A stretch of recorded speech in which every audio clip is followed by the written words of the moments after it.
All right, so yeah, we're having a lecture today for the 4 people that are here on KGS, and how many people are actually and the 8 people on Twitch.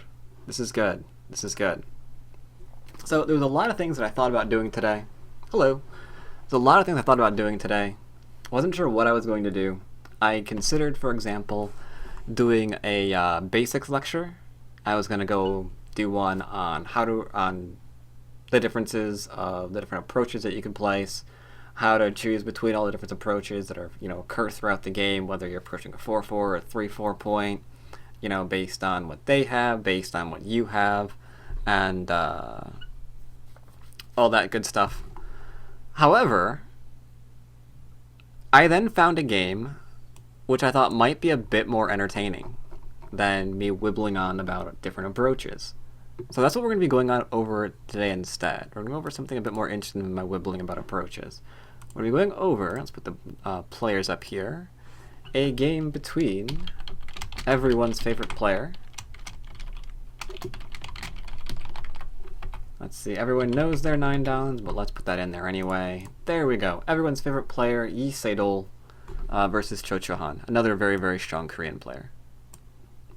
You may have gone over this before. And yes, Colassius, I could put up a tutorial on how to set up your OBS. Hello, Jermel. So yeah, that's what we'll be going over today. The reason why is usually when you're playing or you're reviewing a game where someone played against Lee Sedol, you think of violent games, very territorial games.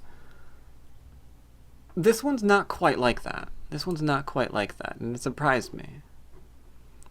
So we have a normal opening here, as we would expect from about anything that I ever go over. Little bit of a surprise, Choi Cheolhan seems to be threatening to place a Kobayashi, which we're not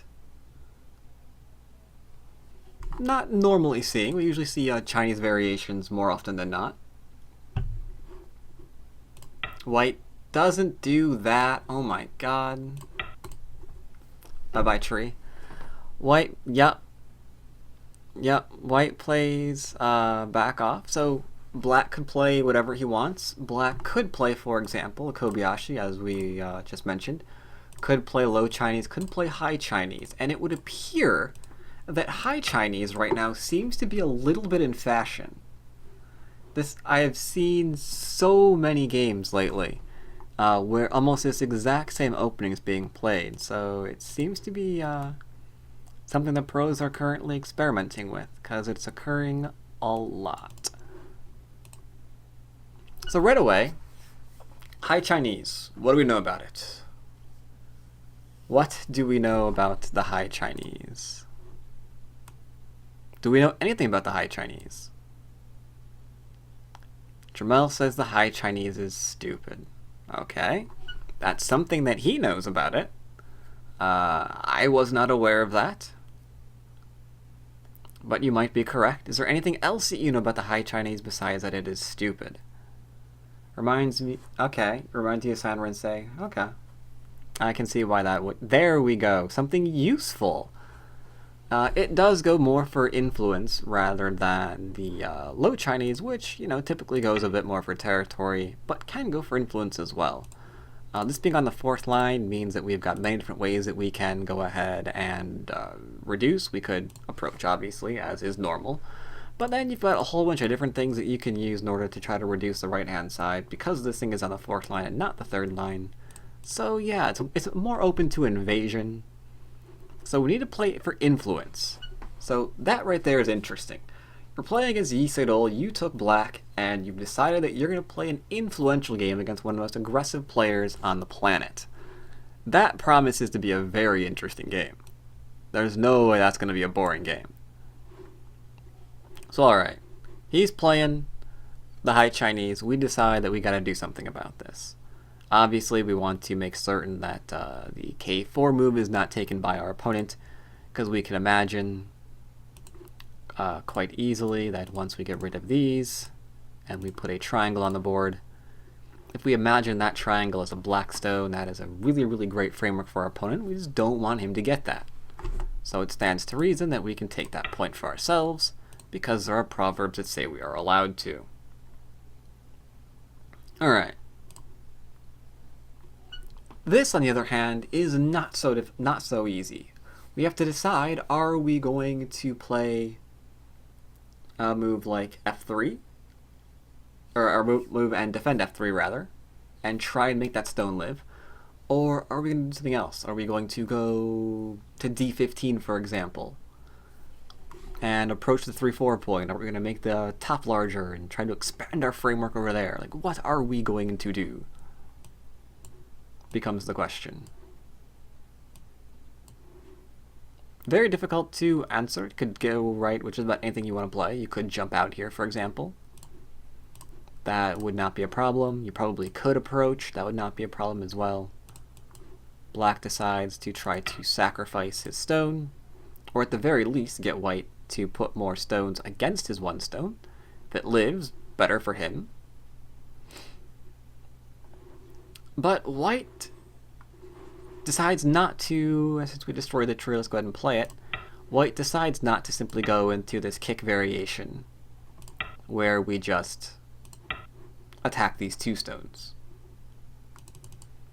He decides instead he's going to pull a fight of a different sort and attack this 3-space extension. This is a bit more interesting.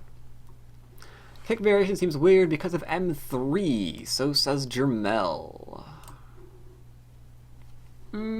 Oh, I see what you're thinking. Well, that's why you would follow up with a tighter pincer. You wouldn't, like, go for a surround because maybe this still exists. Maybe we can still come out and still go under, etc., etc., etc. But no, instead of that, white does not do that, sorry. Instead of that, white decides to split this immediately. That's a little bit odd.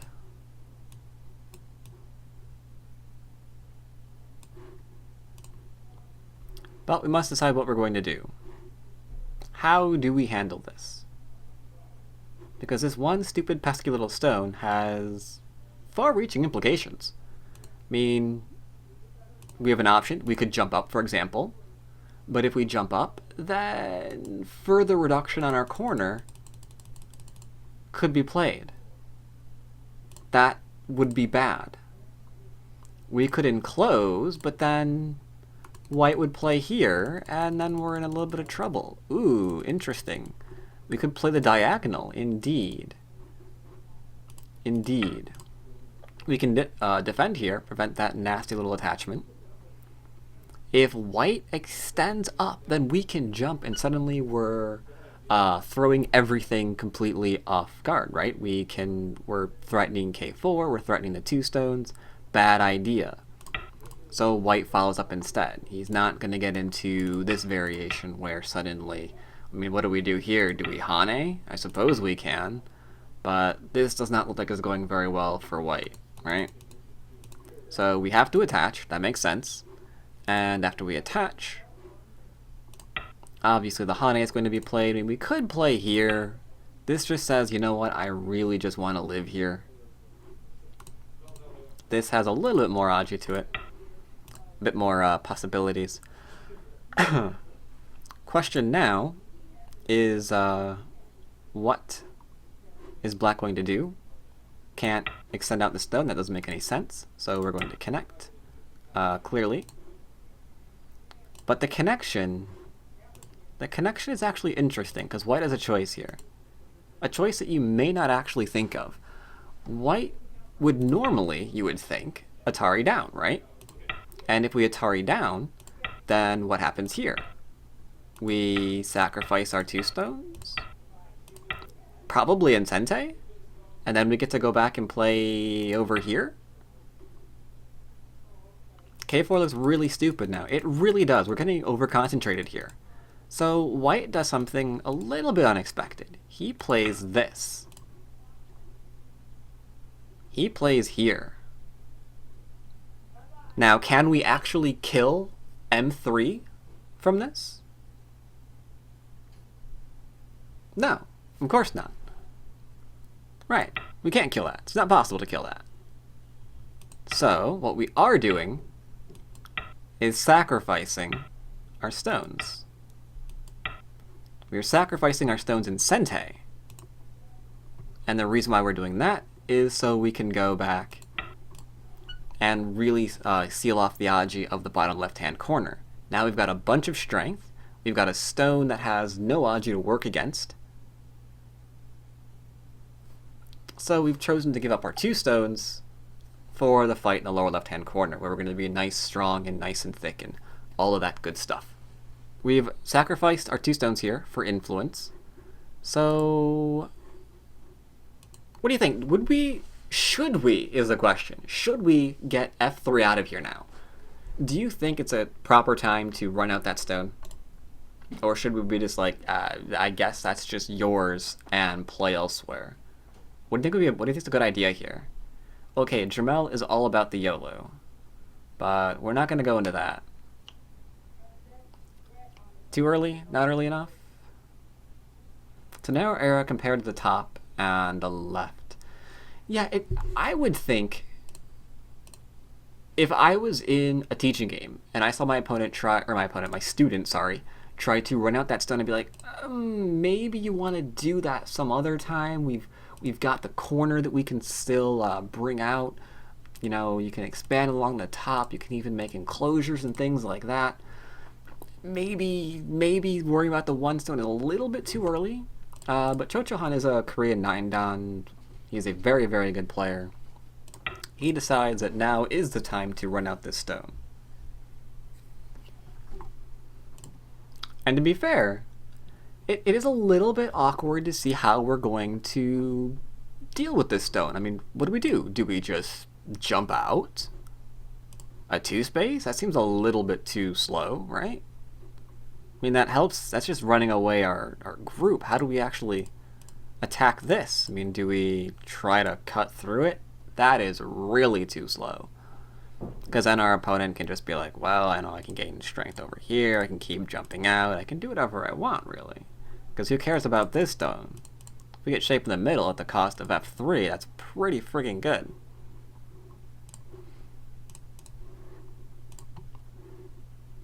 But white has a plan that involves the small knight that I don't think anyone's going to see. He decides to play... I believe white can cut and connect because K1 is Sente. K1 is Sente? What? Oh, K1. Okay. Okay, yeah, that's a good point. Alright, that's a good point. White decides to shoulder hit instead. I see someone in the Twitch chat has probably seen this game already. So, this shoulder hit looks extremely strange. But, it is strengthening our group. And it's aiming for something else, too, that we're about to see. Black tries to escape. And now white's in perfect position to cut. Right? Because if... let's just go ahead and play it. If black drops down, then we can cut perfectly. So we can't play this. All black can do is play here and let him cut through on the 4th line, which is not bad. Getting some 4th line profit, and the black stones aren't all that great just yet. That's pretty good. Now, we could have tried to avoid this, but how do we avoid that? With this? I don't call this really avoiding anything, do you? Just making white incredibly strong in the middle by working against the stones, that seems a bit of a problem. So it looks like we're always going to be cut here.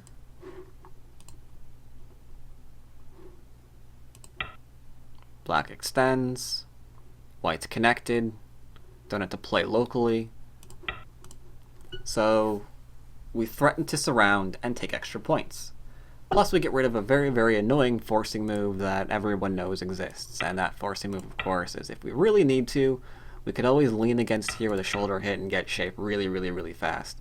The middle group of blacks would probably never be in danger ever again. You'll never be able to attack it. That's pretty much the end of that. Here, shoulder hit's gone. We can still attack it, we can cap it, we can do a whole bunch of wonderfully horrible things to it. So very good to realize we have Sente here to get in a very, very large move. Right? Now, black, on the other hand, has to be careful. We can't say as black here, I need to get rid of this area now. Because there's like no shape there for black in the middle. So he calmly erases some of the damage that H6 can do, trying to solidify his group. Cool. Something a lot of people overlook. Some people would play elsewhere because their opponent just took profit in... They want to be Gote. So they want to play elsewhere. They want to take profit themselves. They want to reduce what just happened. But then you've got two things going on, and that's a bad idea. Right now, we need to worry about the group. That's all we can do. White seems too happy here. Now he has Sente. True. There's bad Aji with F4. There's some Aji with F4. But it's kind of minimal, right? Even if black gets first move here, there's not a whole lot that can be done.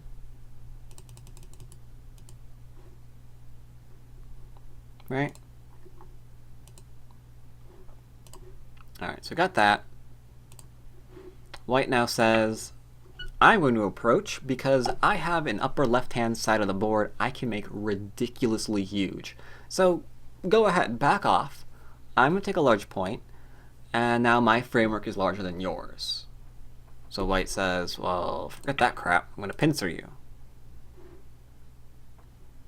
White says, I don't care. I'm going to jump out. Which is a little unusual. We don't usually see the jump out when pincered here because it's hard to find something to do here. Black defends. And then white hits the 3-3.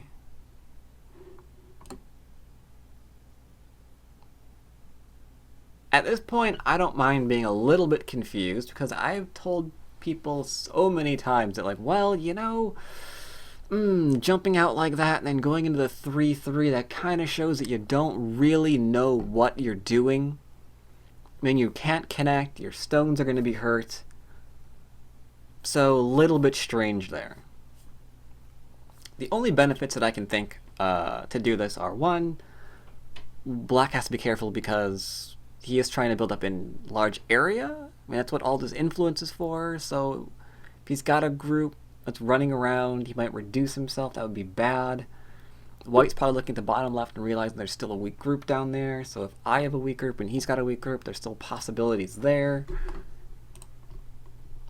Strategically, it's not the strangest thing in the world, but it does seem a little bit unusual.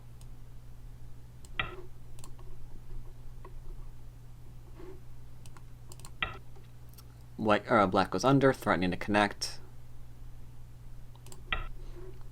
Black pushes, or white pushes at the same thing.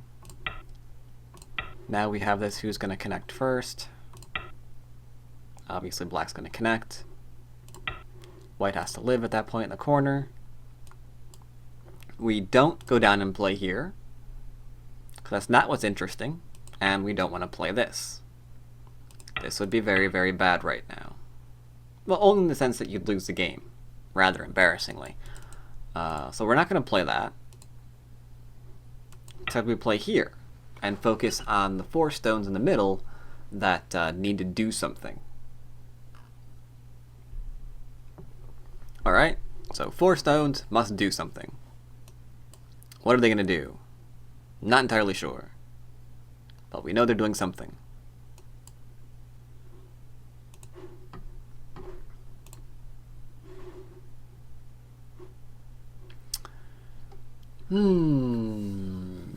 See, that's the problem. Therein lies the problem. Like, do you really run that group right now?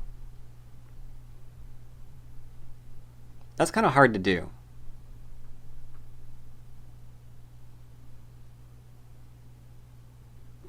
Instead, White says, I'm going to remove your ability to easily gain a extension here. Maybe we come back to this later. White says, okay, I'm going to reduce your left-hand side.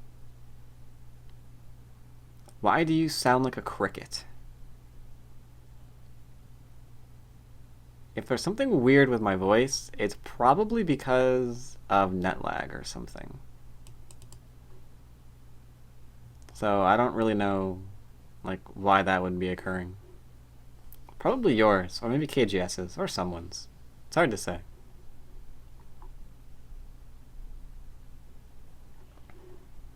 C16, yeah, we obviously have to push away, not that. We obviously are going to push away. Black can get a two-space extension.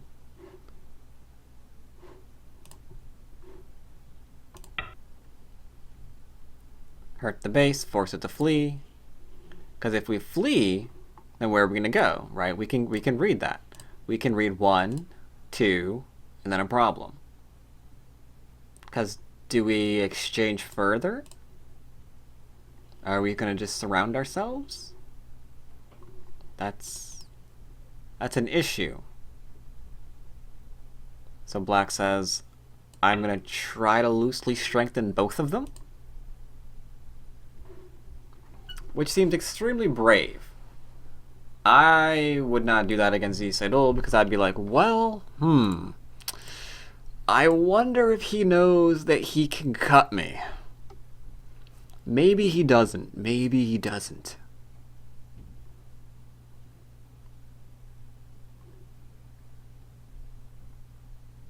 To be fair, if we cut, the top is pretty low, right? So even if cutting occurs, we can kind of figure that Black might have some forcing moves in here still, right? So I guess there's Aji, but that Aji kind of makes me a little bit nervous. Not gonna lie.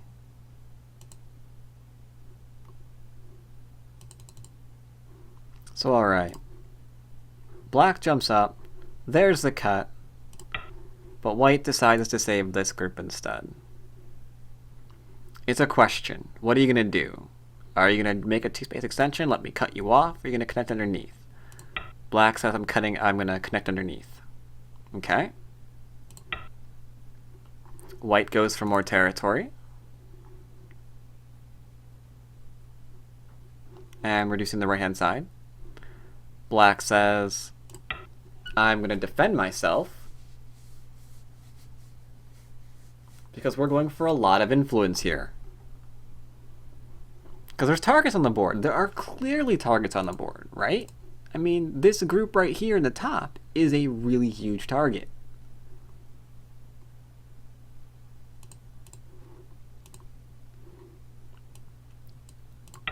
White says, no, I will not just connect.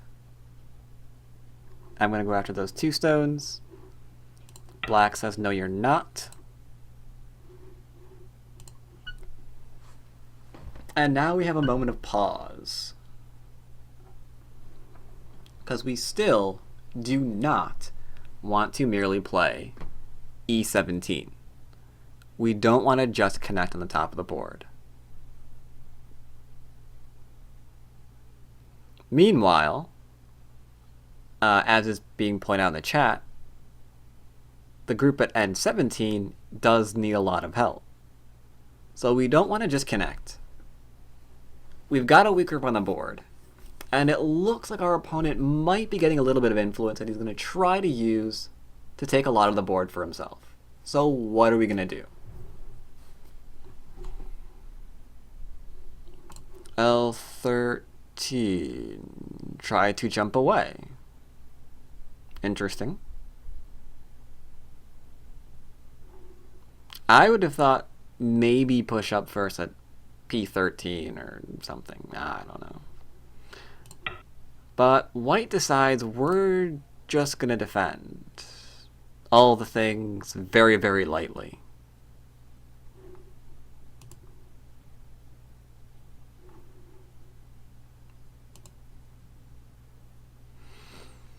So, black could try and do some weird cutting shenanigans. But he's probably not going to because he already has the 3 stones at N17 whenever he wants.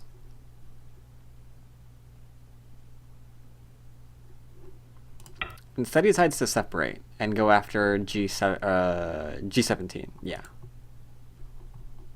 White says, okay, I'm going to cut you off. Black says, I have got Aji here. White says, who cares? And now we're trying to cut off. Why are we trying to cut off? Because we're interested in a lot of influence. This whole situation here has been influence, influence, influence. So is it any surprise that we're going to still try that now? Probably not. Rather than just connect up, black's going to cut and get some points locally.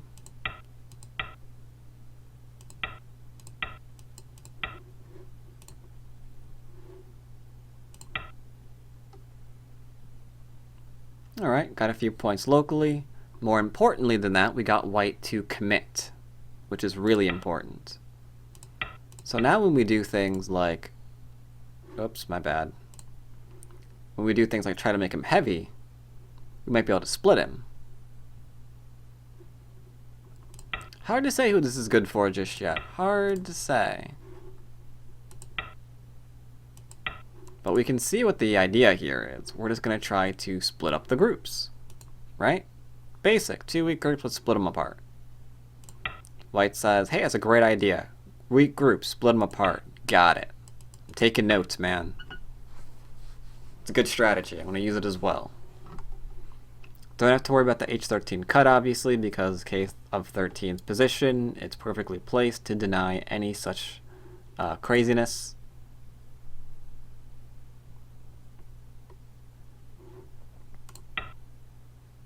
Go for an attack, or to defend rather. Make certain that we can't get our eye falsed. White goes for a shape. Black says, I'm alive, but are you? White says, yeah, I'm pretty alive. I can connect, or I can just drop down. So it's time to connect up all of our groups from both players.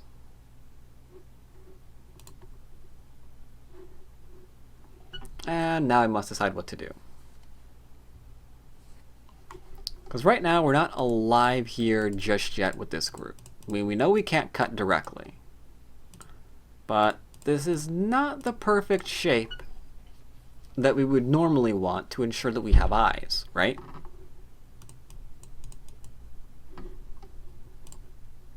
L13 looks huge. There are other moves that are also large. Because right now we want to poke at this general shape. This general shape is the only reason why this group isn't dying a horrible, painful death. Right? So we want to poke at this group.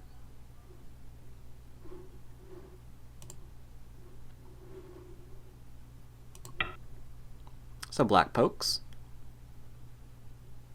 Still can't quite cut, but we're getting friggin' close. Also threatening to cut through now since we haven't defended yet. There's the defense.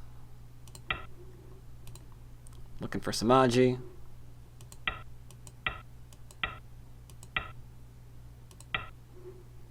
Making sure he's nice and connected.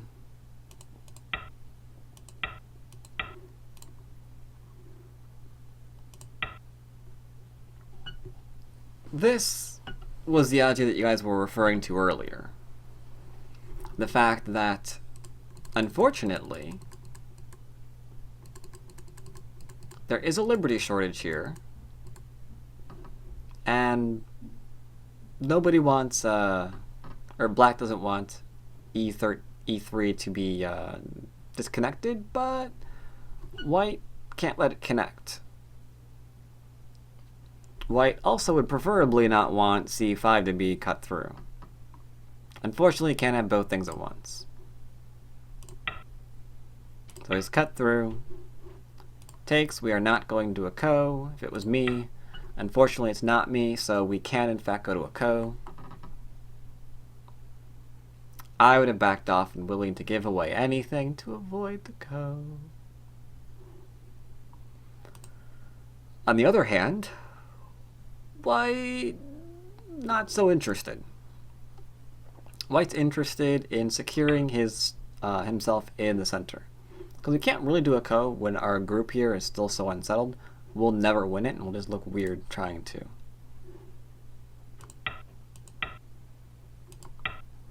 Forcing ourselves to defend.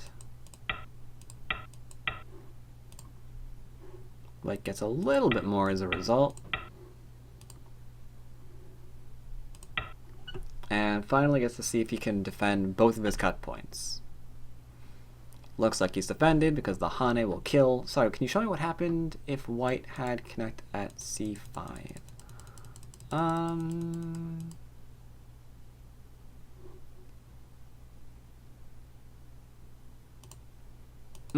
Okay. Here. I see. Well, the problem there is then we're just going to get reduced this way, right? In sensei.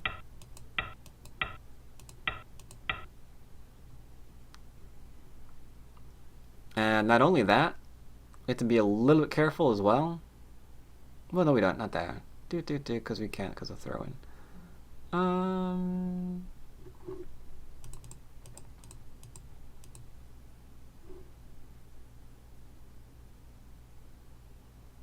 Yeah.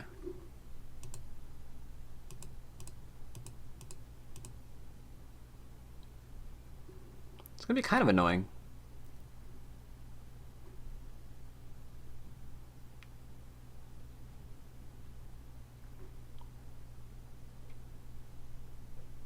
The turn would be large. The liberty reduction would also be irritating, because we have to constantly yeah.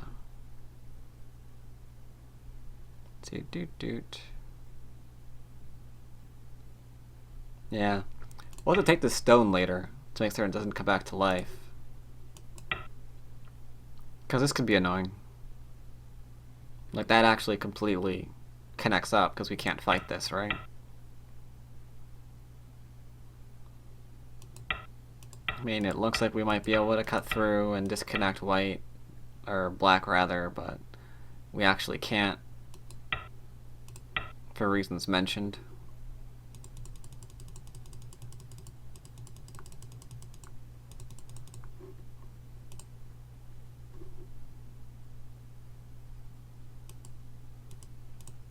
Alright, so here we got that. Getting our shape in the middle. This is, of course, a threat to connect. One that's going to be dodged.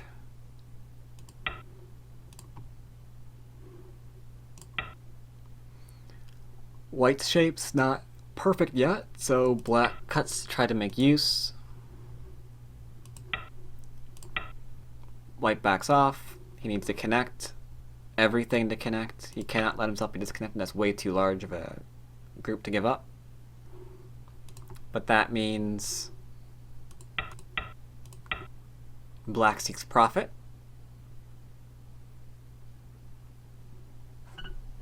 That is a really devastating cut now, because we've ensured that we have to live locally, obviously, but that's not probably not gonna be a problem. I mean, the white group over at H14 is gonna be okay, but we are giving up a lot of points on the right potentially, and we've been invaded on the left as well. So white's a little bit uncomfortable here. This gamble of his, not sure if it's going to pay off just yet. But we obviously have to do something. We can't just let all this fall to our opponent, so I guess we're going to fight this as best we can. Always threatening forcing moves.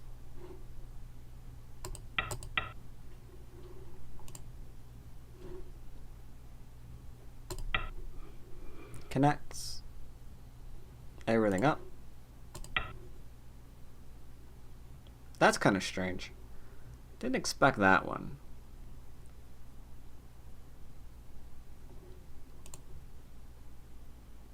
I guess this way we don't actually have to make the 2 eyes since we just killed. Yeah, we have to make 2 eyes or... Yeah, so we might as well just go ahead and kill instead of make the 2 eyes. Okay, that makes sense. I lied. But it's Gote. So we can make sure that those stones aren't going anywhere. Now that I would have not seen. It's like, is this gonna really live?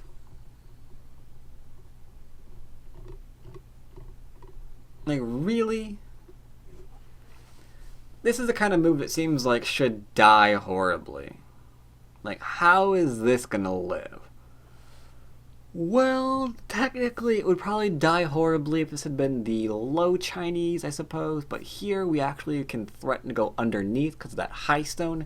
It keeps coming back to haunt us over and over and over again. It's kind of the reason why we haven't seen the high Chinese very much, because even this far into the game, the fact that we did open up with Q9 rather than R9 is still coming back to give our opponent lots of Aji to work with. So, okay, there's that.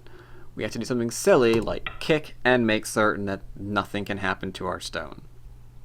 Like the whole going under spiel. Alright. White drops down because he's again threatening to go underneath the stone. White says you're not going to connect anywhere. Or black does rather. White decides to Hane. Can't let his stones be cut off. He has to extend. Gets a threaten to make life in the corner.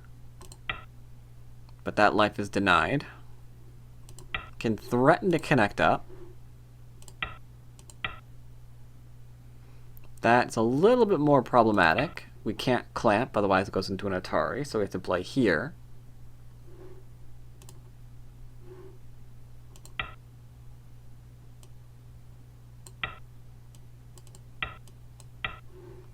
And white gets a ko.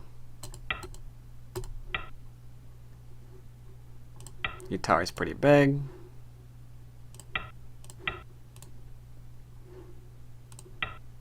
Black says my Atari's pretty big too. White says I don't believe you. Black says I will show you. White extends. And now we're into another ko. But this ko is one that's deemed rather large, because black plays to kill. It's like you're gonna die here. That's what's happening.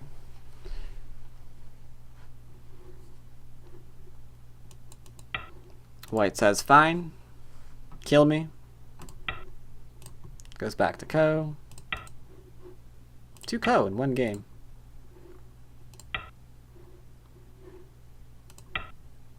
Connects, threatening the outer group.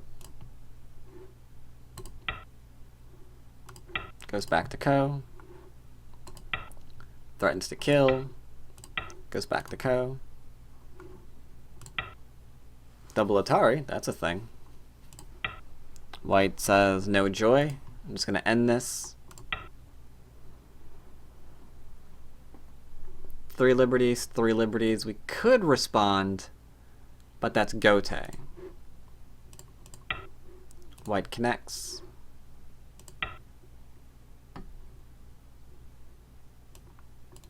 Takes some territory.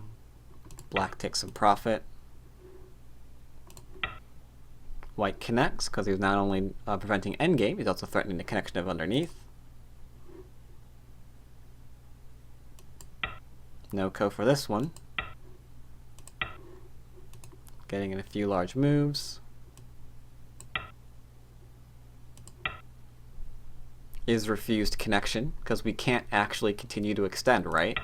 If we extend, then we're going to be very, very sad very, very fast. So we can't play that. That's why this didn't... I meant to show that earlier. That's why when he first played this, That wasn't just like saying, okay, you get to live and connect, because that's not an actual connection. Meant to go over that earlier. Sorry about that.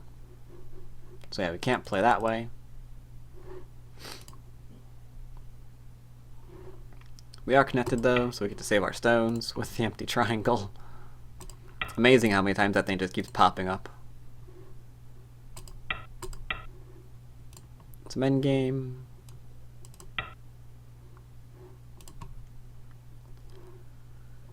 Now here is an interesting problem because black has his share of points. I mean, if we're looking for where white's territory is coming from, what are we looking at right now? What are we looking at? We're looking at no points here, no points here, almost no points along here, because that can be put all second line, right? So no points among any of that, no points among this. We've killed off a couple of stones. The bottom left-hand corner is really the large area of this game, right? That's the largest area of territory that white currently has. But the bottom right is worth a fair few points for black. The middle stones being dead are worth a fair few points for black. The upper left-hand corner is a fair few points for black. He's got quite a bit of territory.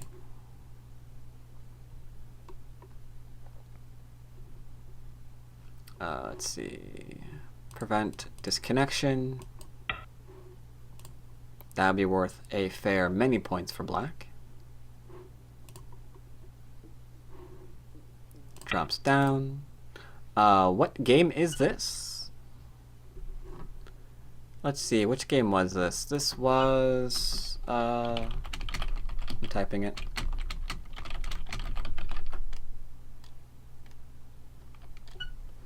This is a lecture game I am going over. Cheolhan versus Lee Sedol.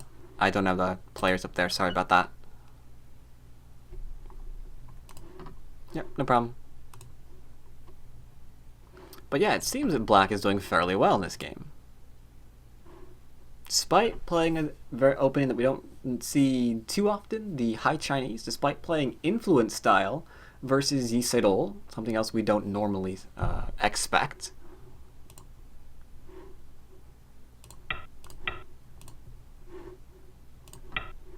Some more endgame.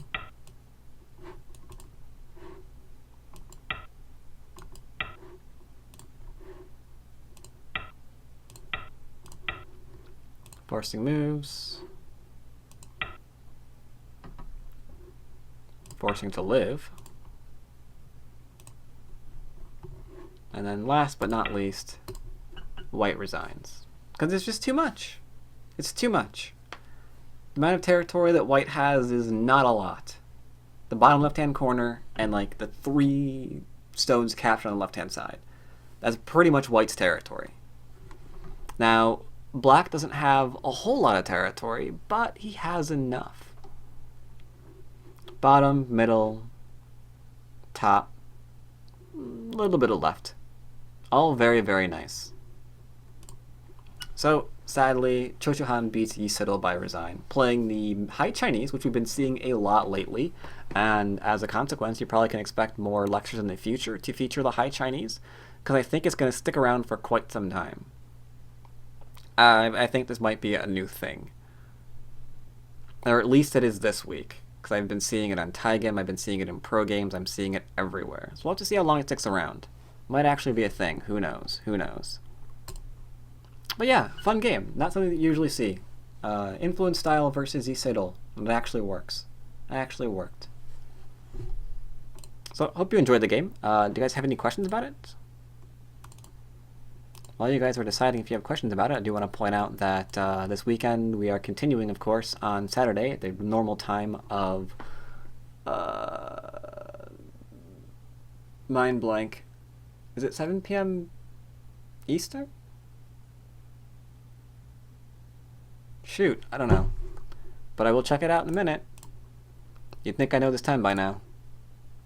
You'd think I know. Yes, it is. Okay, 7 p.m. Yes. 4 p.m. PST, 7 p.m. Eastern. The 2015 Creator Invitational Tournament is going to be obviously continuing.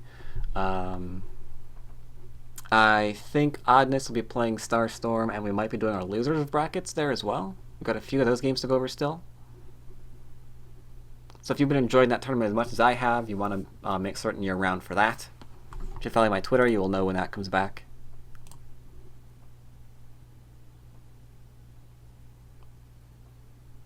Let's see, I don't know who's going to be casting with me on that one. I'm looking over these names.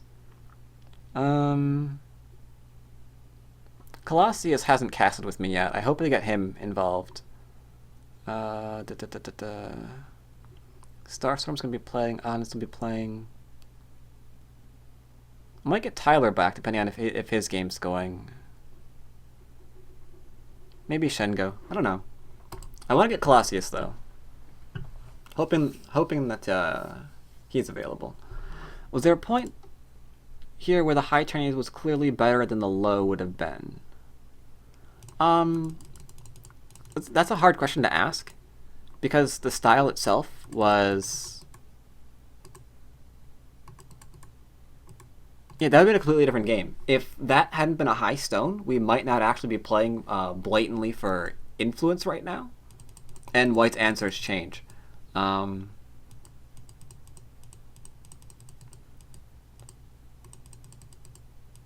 is there a point where the low would have been better? Not really. Not really.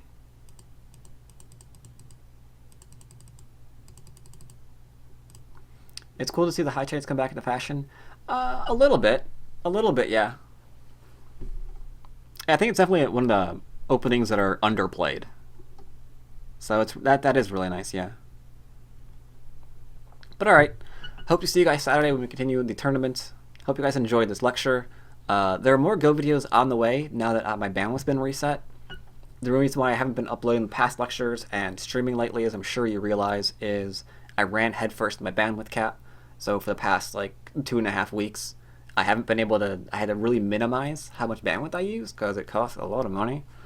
Now that that's been reset, my Go games, my lectures, those should be up my channel fairly shortly, so I can look forward to all that stuff. Anyway, I'll see you next time. Take care, everyone.